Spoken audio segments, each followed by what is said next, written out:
Hello and welcome to another casted high yellow game here on my channel, and before we get into the cast proper, I just want to say quickly I'm sorry that my uploads have been less frequent. I'm doing more content for the Dodd clan currently, and that's just taking up most of my creative free time. Having said that, I'm eager to get into this game here at around 1900 ELO, with playing Set in the green corner, chasing the sun, and over here in the red, Chemo, a popular player, playing Zeus. Now, one of the other reasons why I haven't been making as much content as I would like is because, interesting, we had a bit of a delay on this monument already. Wasn't sure what time that went up. One of the other reasons why I've been making less content is I was aware of big changes coming from the pup server, which is the public sort of test environment, over to the live server. The updates happened, the patch notes were out, I'm sure you've seen it, and I'm interested to see how the food changes, and that's something I want to talk about. There's food changes. Oops, sorry, my phone just went off. Hopefully that microphone didn't pick that up. One less berry bush, one less chicken, and food generally, hunt generally, less resources carried, right? But more hunt on the map? Was that what it was? I should look it up. I should have looked it up before I started recording. Anyway, food changes are really interesting.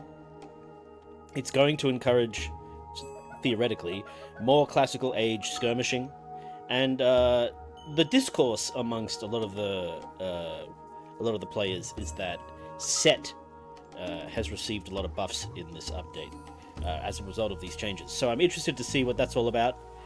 And I'm curious about just generally, this is, like I said, a 1900 ELO game. And, Set at this level, mixed bag, can be gimmicky, people seem to think that Set isn't a great major god to be playing at a high level. So I just want to see what's up. I want to see what can be done, especially against the likes of Chemo, who is a very well-established player. So, not seeing anything too crazy just as yet. Hopefully the music isn't too loud. I've kind of been messing with the settings a little bit as I've been recording other stuff. Definitely go to the Dodd channel and subscribe if you haven't already. There's going to be a lot of really interesting content coming to their channel real soon. So we see a temple coming out at a good time, 340-ish, 348, something like that. 3 villages to build it, so slightly delayed compared to some of the faster build orders, but not too slow. And I believe we should see, there's already a click to Athena from Zeus, and it looks like it's going to be Ta from Set, which I think is a very good minor god. Sands, shifting sands, of course, one of the greatest. I guess I want to say gimmick. Interesting that we're seeing some conversions over here. Shifting sands, very much able to take your opponent by surprise, and for that reason, considered a bit of a gimmick. But I'm interested. I'm interested to see the upgrades that are potentially gotten. Of course, Ta having lots of barracks unit upgrades, which is one of the reasons I think it's a pretty solid option. Although a minor nerf to some barrack units from Egypt, but a big buff to Migdol stronghold units. So I'm expecting a fast heroic from Set. I feel like it's very possible for Set to do it. We see that there is a Hands of the Pharaoh coming out, which I personally think is a must grab on all Egyptian builds, but there's definitely different schools of thought. I think just like, it depends on what relics are around on the map. Now let's have a quick look at that. We see 9 cauldrons. Oh, interesting. So hack and pierce armor by 5% for fortress, which means Migdol stronghold type units. That could be so good.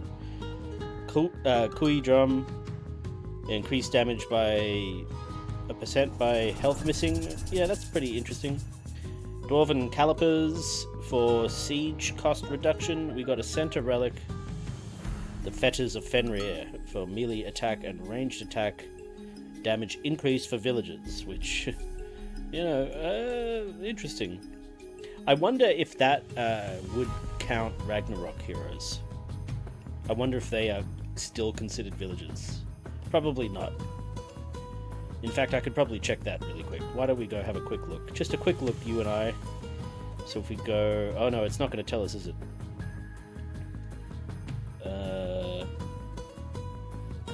Yeah, they're considered infantry.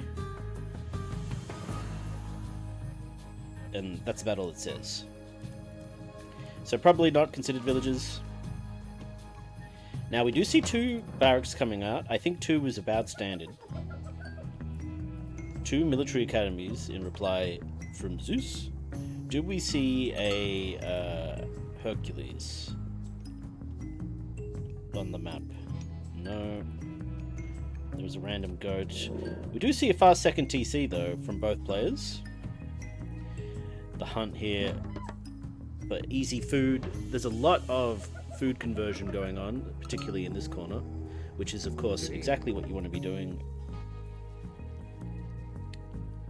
But here comes the Minotaur and Jason. Is it Jason? Yes, to check out what's going on.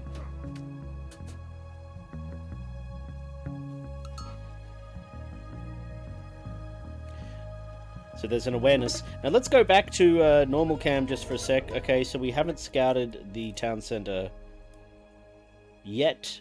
We do see a little scout going on here, of course, from Chemo. What does he see? Barracks unit, a lot of houses, nothing too crazy. Maybe he'll get that villager, probably not. Looks like the headbutt was coming in a bit too soon. One of the reasons why you may not want to have it as a auto-cast unit. Interesting that we see the plow come out real early here, and spear units.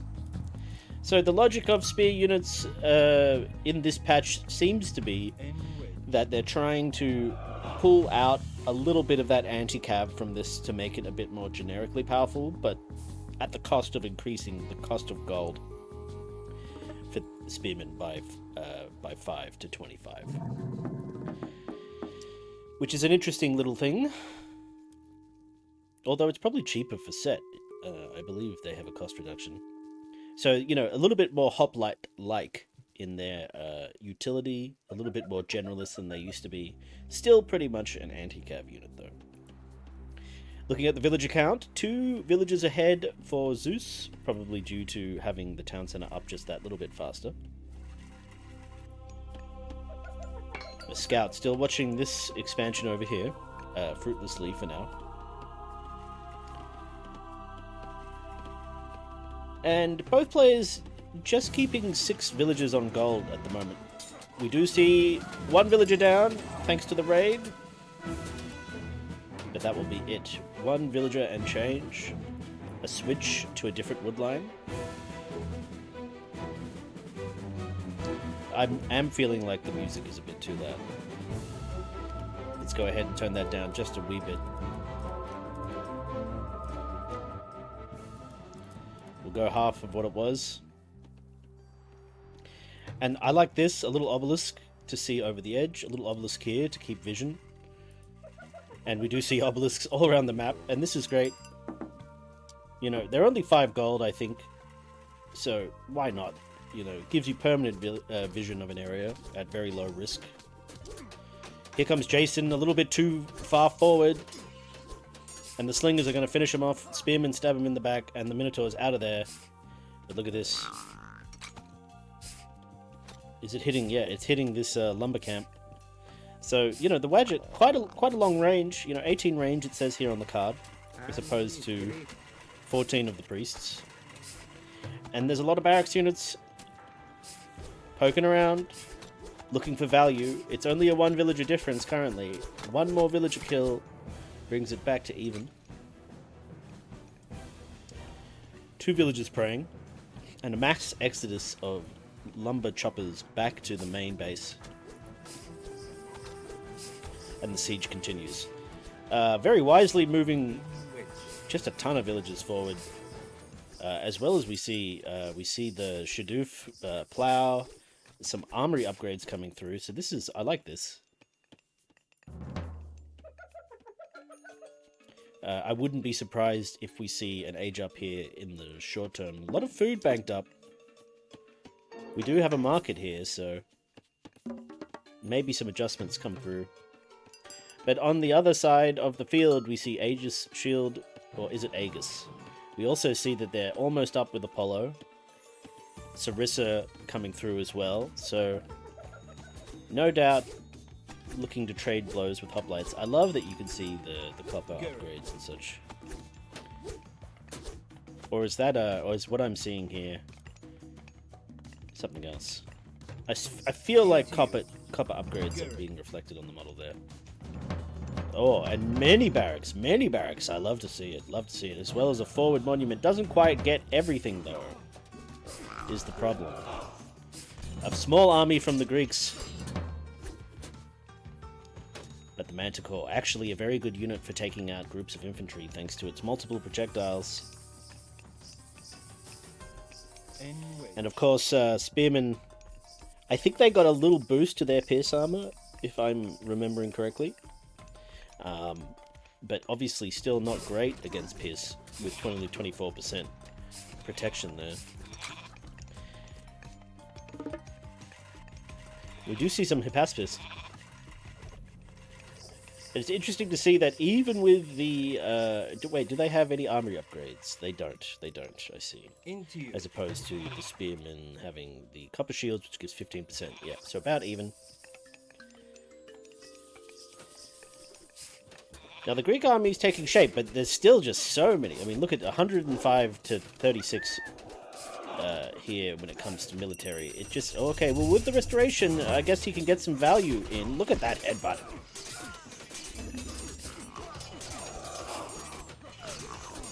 But the priests are kind of in the mix, trying to get on those manticores, but getting shredded.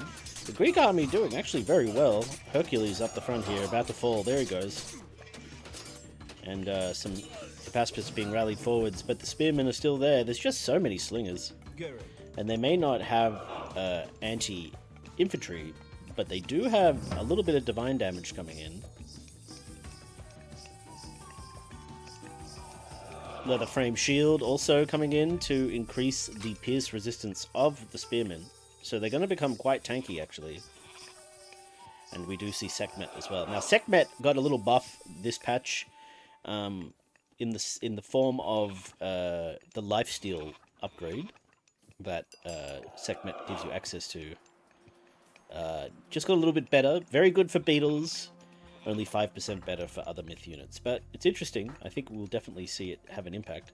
Also an upgrade to Axemen to do more damage, but no Axemen in the mix just yet. But no doubt a switch will need to be made as the infantry numbers for... Oh, and a lot of idle units here. That's not good. Oh, but there is... I see. There is a plan. Now, where have they gone? Over here, but guess what? Yep, here we come. There's the entire army. The entire army as the Greek army dives through the underworld passage, but it's a mess. Units everywhere. Slingers going crazy. The villager count dips under 73 here. Set being in the lead now. Just a mess. We're going to see this Manticore taken down, but the priests are in a bit of a sour spot as the Hippaspis numbers start to climb. We can see that they're heavy Hippaspis now. Yeah, still not too many upgrades, although there's a decent amount of pierce resistance on them now. 31%.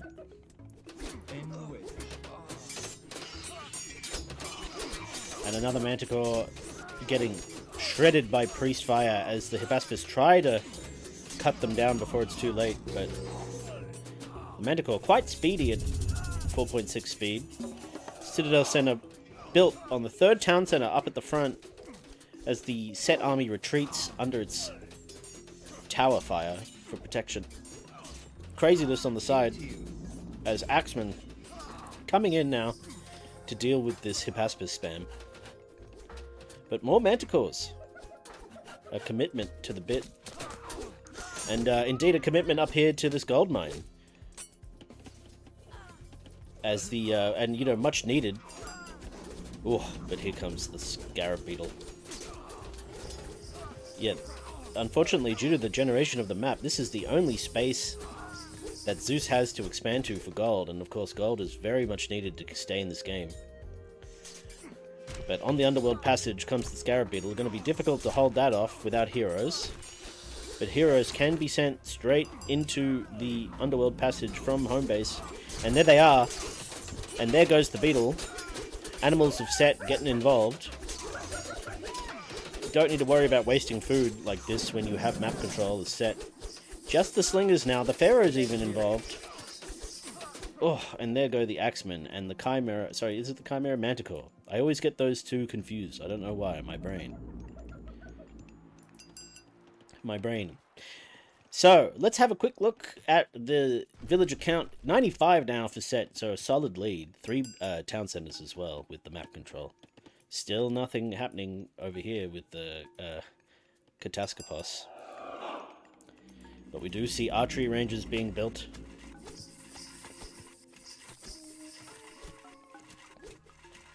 And it's always a bit awkward building archery range units into slingers, so no doubt we'll be seeing peltasts. And indeed, he starts to queue them up.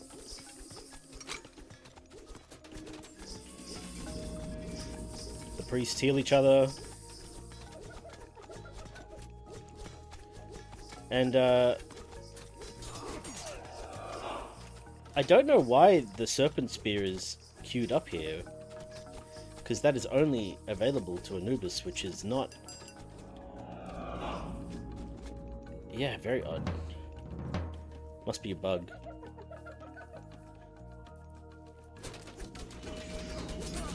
That's another skirmish. The Axemen are serious business, but so are Hippaspis. The slingers are doing good work.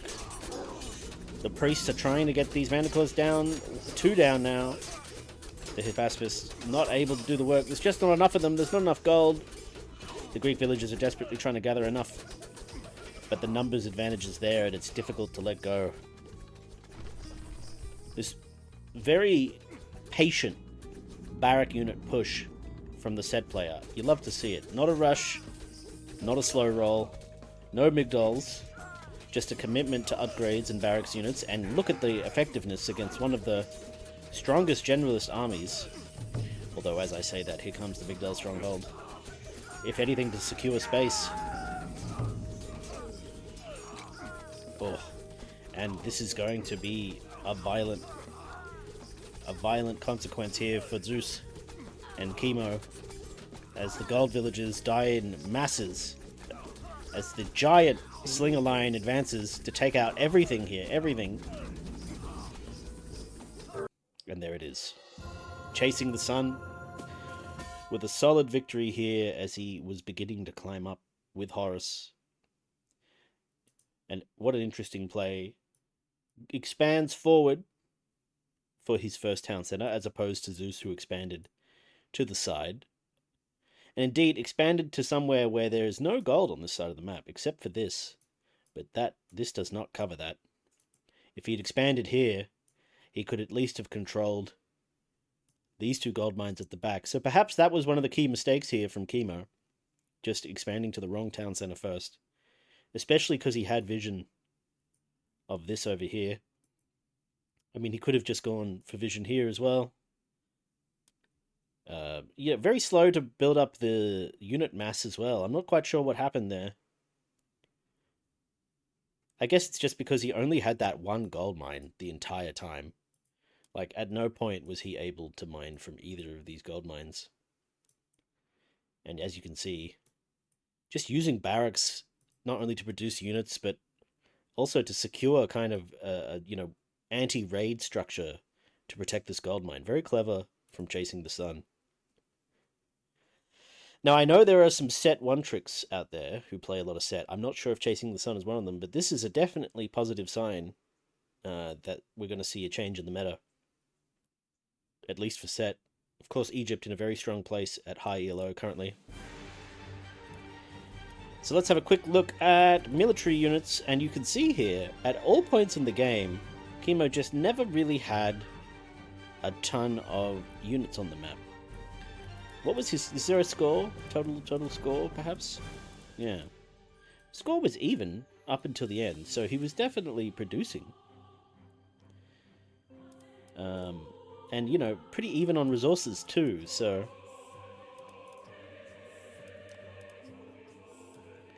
If we look at villager idle time, we can see there's actually a great deal of idling happening from both sides. You know, nothing too crazy.